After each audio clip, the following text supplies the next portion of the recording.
Hello everybody, Jose Rodriguez here.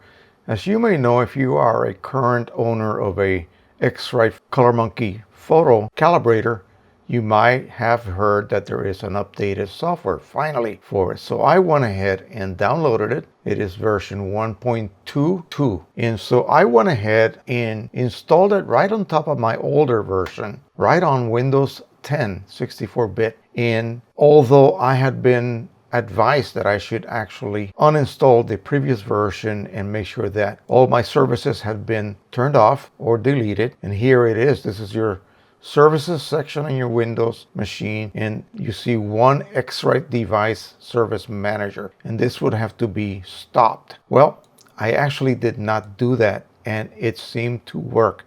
Some of you are having problems getting this to install properly, but I guess I dodged the bullet and mine is working beautifully.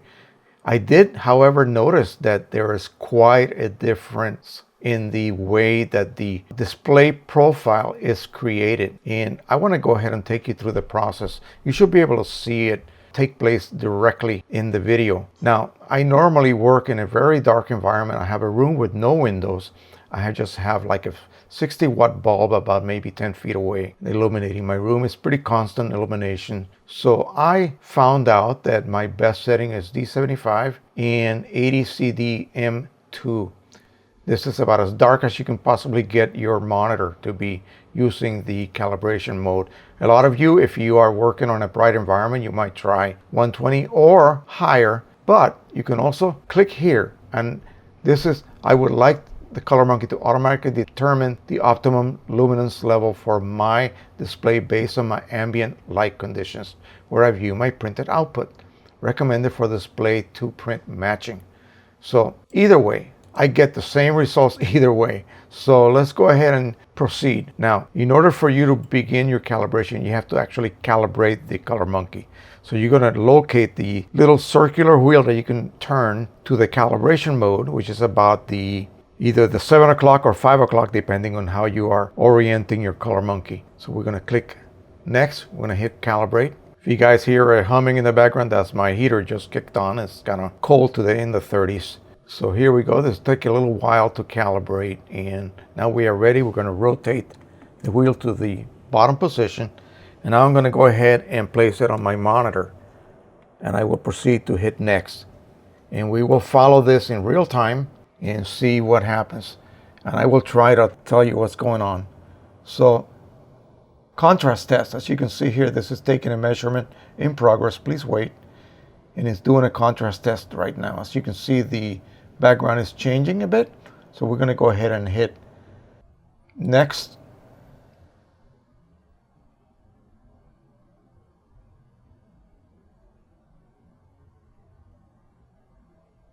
And next. This is where it gets kind of funny. The previous software did not do any of this. It did it once. It would do it only once, and then basically that would be the end of that. And then it would proceed to calibrate yellow, magenta, cyan, red, green, blue, and do it from the brightest setting to the darkest setting. This is backwards. This is doing it from the darkest setting to the brightest setting. It's doing the red right at this moment. As you can see down here, it is indicating that it's going to take a whole 5 minutes to do so. Here is the green.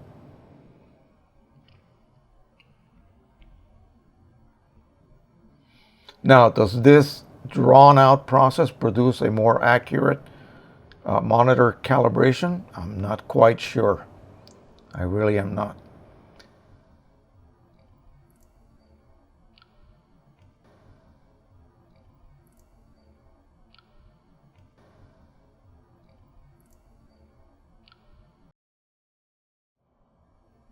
Some of you viewers can possibly tell me. I really am not sure whether this monitor calibration that I'm proceeding with right this moment will be more accurate with this new software than possibly with the older software. This is a lot more involved than it ever was before. And as you can see, this is going to take a whole 5 minutes. So it did the initial, now it's doing red, green, magenta, blue, kind of mid-tone settings. I'm not sure. A white mid-tone, back to black, back to blue, deep, brighter, brighter, green. And it's changing hue now, as you can see. This is all new. This was never ever done before in the older software. So again, I ask you experts, is this a more accurate profile than the previous one? In other words, a monitor profile. What about tonal linearity? Is it more accurate? Not sure. Since I am not an expert, I will leave that up to you guys. I just wanted to record this, basically document the process and show it to you guys that you have not yet downloaded this new update for your ColorMonkey photo. As you can see, it's going through all sorts of colorimetric changes here in recording them. The sensor is recording all of this, and then it will produce a profile.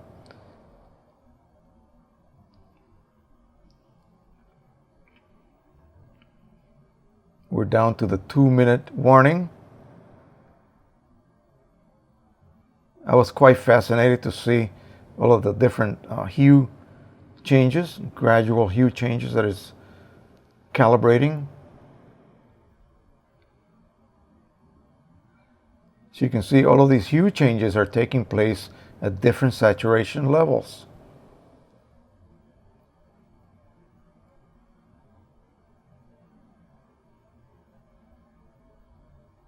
Down to 1 minute.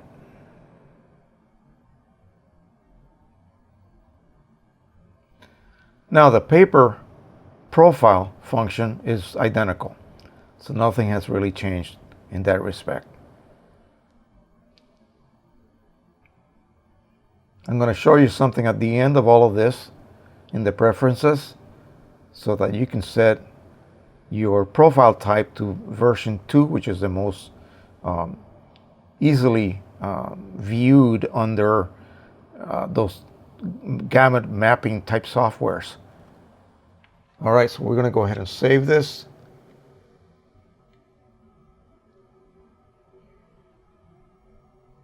And if you want to be reminded, you can leave this on, pick a number of weeks that you want to be reminded to re-profile. I always leave it for 4 weeks, but you can turn this off if you wish.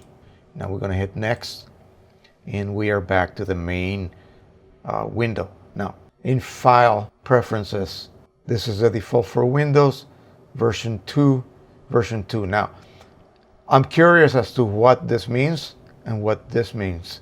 So you experts out there can possibly chime in and tell me what this 2 little checkboxes would do if I was to check them. I'm going to leave them unchecked for the time being because I'm not sure what they mean and what they actually control. So we'll hit OK. Now, let me give you a quick look-see at the profile. My printer function, as you can see, is identical to the previous one. So we will not even spend time with that. All right, that is it. I hope you guys enjoyed this little demonstration of what the new ColorMonkey photo software version 1.2.2 does. And I wish you luck installing it. I hope you have no trouble with any kind of bugs or anything.